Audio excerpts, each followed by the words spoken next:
You, that's who. You're going to make these cute owls and these cute Christmas trees today using almost everything from our favorite, the Dollar Tree.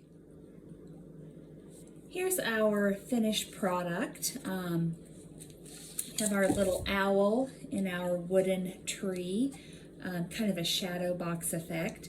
So this is what we're going for as a finished look. And here are the materials we need. We need this little triangle shelf or shadow box from Dollar Tree.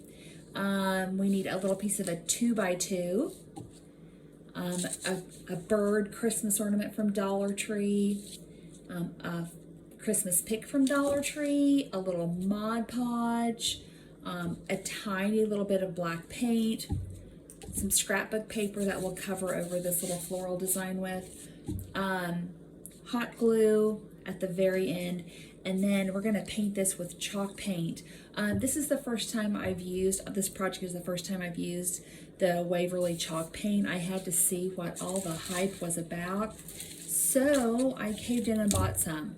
I used it on the example that I already have made, and I will just say it was fine. I was not bowled over by it. I can live fine without it. It has a little bit of a texture. It's kind of thick and gloopy, and in some circumstances, I suppose that's what we want. I did use 2 coats all over the whole thing. So we'll paint the whole thing inside and outside.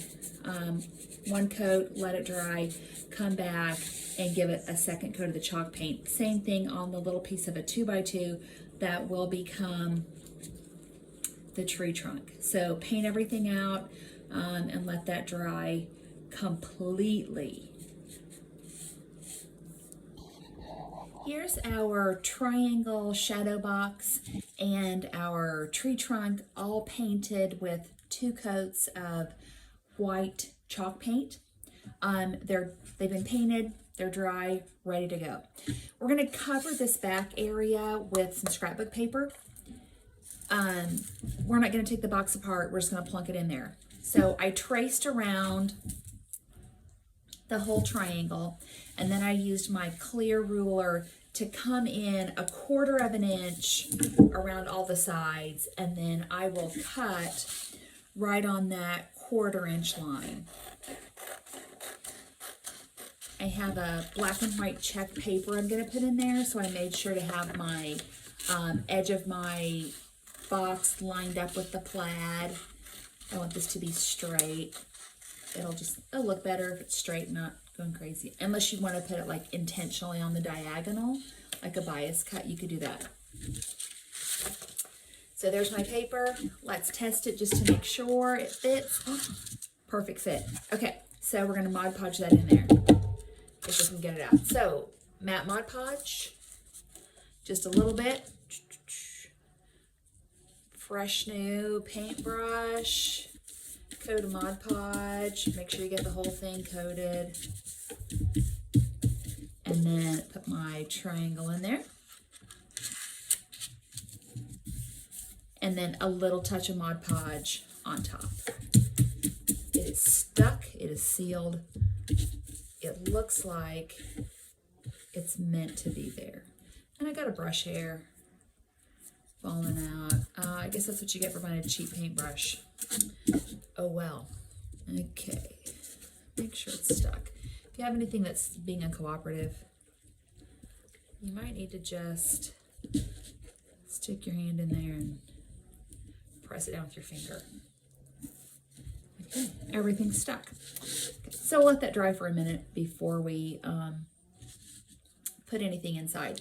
We're going to do a dry brush on the outside, and in a shocking plot twist, I'm not going to dry brush with brown. I'm going to dry brush with black. So I have my black acrylic paint and a Yucky paintbrush, and I get a little bit of paint on my brush, and then I'm going to wipe most of it off, and then we'll do a little dry brush. I'm going to dry brush the back first. So I'm just going across lightly. I don't have much paint on my brush, and I'm also brushing very lightly. I'm not trying to paint it black. I'm just trying to give it a little antiquing with the black paint, right? I like to get the edges a little extra and then down the sides. And again, sometimes I brush a couple of different directions. This will show you like all of your brush marks in the white paint. And that chalk paint has a little texture to it, so that it kind of makes it look nice, I think, to have the texture of the brush marks show through. And then a little bit on the edges. Again, this is a tiny little bit of paint. I haven't reloaded my brush. And then I'll do a little bit right on the inside of the edges on the inside, so it looks unified all the way around. There's that. And then I want to do the same thing on my tree trunk, my little chunk of 2x2 that's painted white, so everything looks like it goes together. That's important. If you do a treatment on one part of your project, whatever it is, then do the same treatment all the way around. It just helps everything look like it goes together. And we want to create a unified whole. Okay. Now, what we're going to put inside here, I have a bird ornament from Dollar Tree. These are super cute. I mean, for $1, all day long. Okay, so this is going to sit in here like this. If it seems a little bit thick to you, there's styrofoam on the inside. You can just kind of flatten that out a little bit. And I'm going to hot glue that right into my tree. It's a bird, it's in a tree, it makes sense, right? That's what I tell myself. So a little hot glue on the back, and then I'm going to plunk that down right in the middle, and I'm going to have it sitting, so like it's sitting on the edge, because that makes sense, right? It's a bird, it's sitting down. There we go. Okay, so there's my bird, my little owl. Woo-hoo. Okay, so then I have the leftovers of the Dollar Tree stem. I used part of it in here, and I'll use the rest of it over here. I'm going to cut off the stem that has the berries on it. And I think I'm going to put this kind of over to the side, because this bird is sitting down at the bottom, so I've got some space up here at the top to fill in. So I'm going to sit it like that. So that means my hot glue needs to go like right in this edge. Just a little bit right in the edge. Like that. And then I'll kind of bend this around so it looks good. And then I will put that down in that hot glue right on the edge and hold that till it sets up.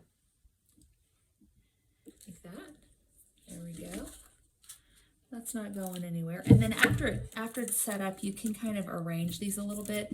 You know, let your glue cool down before you try to do too much wiggling around with the stem, or it'll just come undone. And then I've got a couple of pine cones. I'm going to cut one of my pine cones off.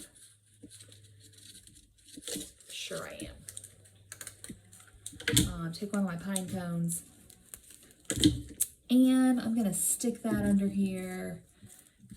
I'm going to put that over here on this side. So I'm going to bend that stem back, make sure it'll fit. That'll fit. I'm still going to put a little glue on it, even though I think it'll be held in there by tension. I'm still going to put a little bit of glue and then kind of wiggle that in there like that. And then so there's my little guy with his greenery and his pine cone.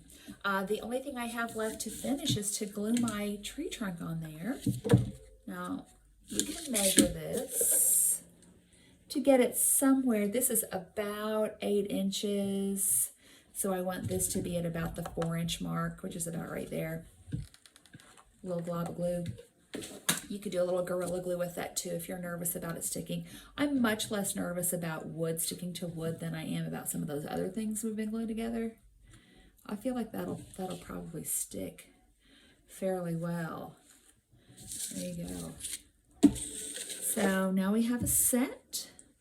We have our holiday birds and their holiday trees. There you go.